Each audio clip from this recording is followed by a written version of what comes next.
তাহলে বলতে পারবে না যে a nation in making car? S N Banerjee. তাকে তো রাষ্ট্রগুরুও বলছি। তারপরে হচ্ছে তোমার আইসিএস পরীক্ষায় পাস করেছে। কত সালে পাস করেছিল? 1872 খ্রিস্টাব্দে আইসিএস পরীক্ষায় পাস করেছিল।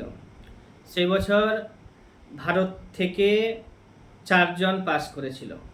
তার আগের জন সত্যেন্দ্রনাথ বন্দ্যোপাধ্যায়। হ্যাঁ, ওটা হচ্ছে রবীন্দ্রনাথ ঠাকুরের কাকা। কত সালে ওটা? 1863 খ্রিস্টাব্দে, 9 বছর পরে। 1863 খ্রিস্টাব্দের পরে 72 খ্রিস্টাব্দে পরীক্ষায় পাস করছে তো এস এন ব্যানার্জি, 9 বছর পরে। ওই 72 সালে আবার সেন্সাসও হয়েছে, বলেছিলাম মেয়েও ছিল সেই সময় ভারতে, সেন্সাস হয়েছে। 72-এর সাথে আবার 9 যদি যোগ করবে না, 72 সালে সেন্সাস হচ্ছে, তার সাথে আবার 9 যোগ করে দিবে, তো 1881 খ্রিস্টাব্দ আসবে। সেই বছরটা ছিল রিপন ছিল ভারতে, রিপনের সময় হচ্ছে 80 থেকে 84। সেই সময়ে আবার সেন্সাস হচ্ছে, 9 বছর পরে সেন্সাস হলো। প্রথম সেন্সাসটা 72 খ্রিস্টাব্দে, তারপরে 9 বছর পরে সেন্সাস হয়েছে, তারপরে এতদিন পর্যন্ত তোমার হচ্ছে 10 বছর পর পর সেন্সাস হয়। পরীক্ষাতে প্রশ্ন হয় যে সেন্সাস কত বছর পর পর হয়? সেন্সাস কত বছর পর পর হয়? 10 বছর পর পর সেন্সাস হয়। তারপরে এখানে প্রশ্ন একটা ছিল যে আইন অমান্য আন্দোলনে সবচেয়ে বেশি কারা যোগদান করেছে? এটা মহিলারা যোগদান করেছে। মহিলারা যোগদান করতে শুরু করেছে 1920 খ্রিস্টাব্দ থেকে। 1920 খ্রিস্টাব্দে একটা আন্দোলন হয়েছিল, অসহযোগ আন্দোলন। অসহযোগ আন্দোলনের পর থেকে মহিলারা যোগদান করছে। আর 1930 খ্রিস্টাব্দে যে আন্দোলনটা হচ্ছে অসহযোগ আন্দোলন, এটাকে ডান্ডি মার্চও বলি আমরা।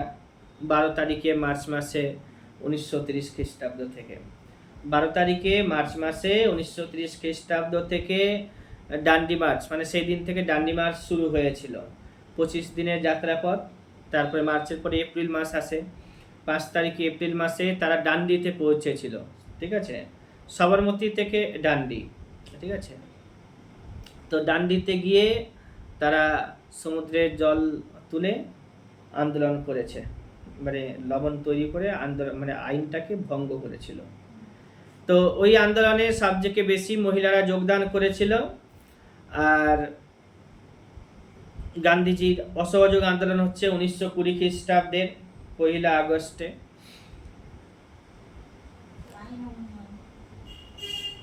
আইন অমান্য আন্দোলন 1930 খ্রিস্টাব্দে 12 তারিখে মার্চ মাসে শুরু হয়েছিল। 30 খ্রিস্টাব্দ থেকে 34 খ্রিস্টাব্দ পর্যন্ত আইনটা লাস্টিং করেছিল।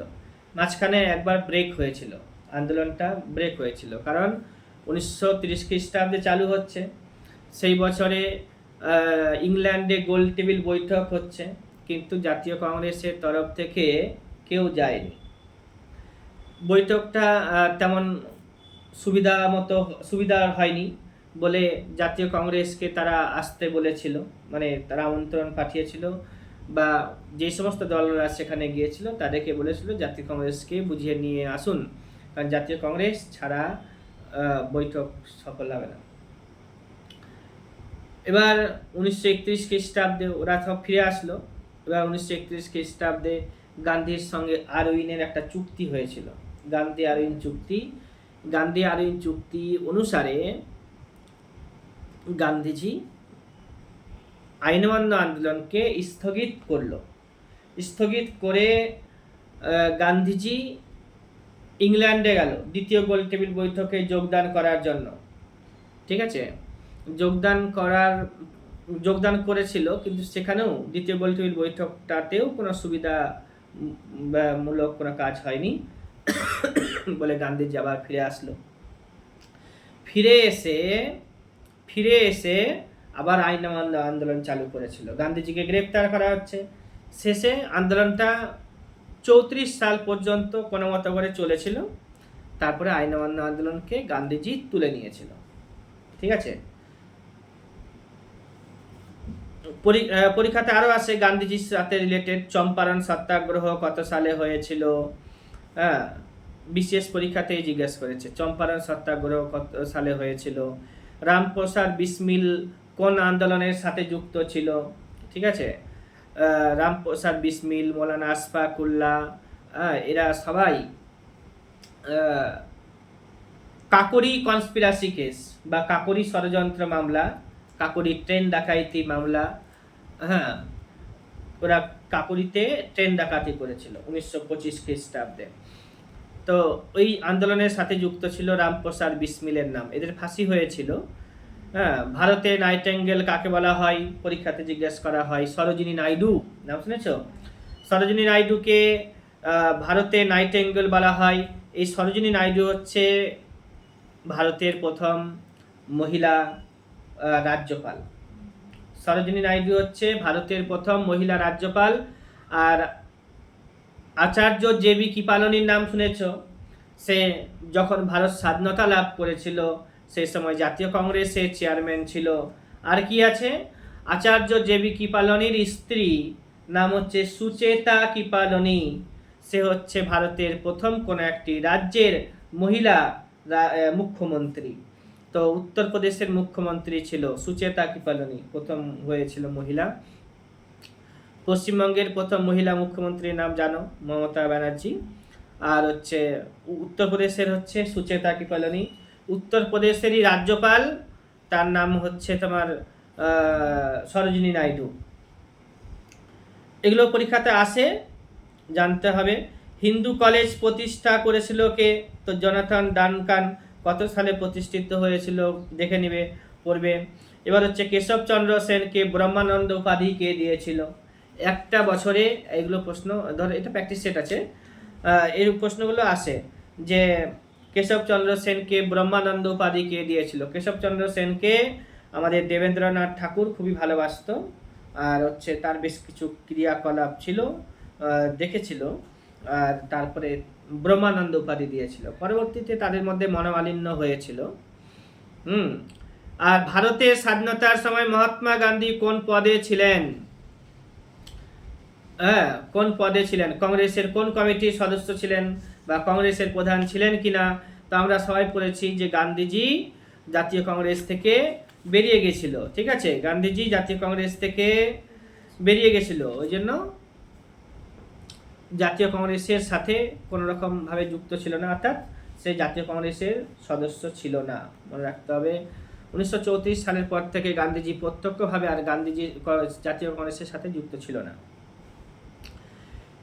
পরীক্ষাতে আরো জিজ্ঞাসা করেছে যে পুনা চুক্তি, ভারত ছাড়ো আন্দোলন, ক্যাবিনেট মিশন, সিমলা কনফারেন্স বা সিমলা আলোচনা সভা, এর ক্রম জিজ্ঞেস করেছে। পুনা চুক্তি জানো 1932 খ্রিস্টাব্দে হয়েছিল, ভারত ছাড়ো আন্দোলন 1942 খ্রিস্টাব্দে হয়েছিল, ক্যাবিনেট মিশন 1946 খ্রিস্টাব্দে এসেছে, সিমলা কনফারেন্স 1945 সালে হয়েছিল। এবার তুমি মিলিয়ে নিবে, পুনা চুক্তি সব থেকে আগে, তারপরে ভারত ছাড়ো আন্দোলন, তারপরে হচ্ছে সিমলা কনফারেন্স, তারপরে ক্যাবিনেট মিশন। ক্যাবিনেট মিশন তো 1946 খ্রিস্টাব্দে, সেদিন এই আগের ভিডিওতে বা ক্লাসে ভালো করে বলা হয়েছে। ক্যাবিনেট মিশনের হেডের নাম কি বলেছিলাম? অলওয়েজ মুখস্থ রাখবে। ক্যাবিনেট মিশনের হেডের নাম হচ্ছে লর্ড প্যাট্রিক লরেন্স, তারপরে ওর সাথে আরও ছিল একজন এভি আলেকজান্ডার এবং স্যার স্ট্যাফোর্ড ক্রিপস।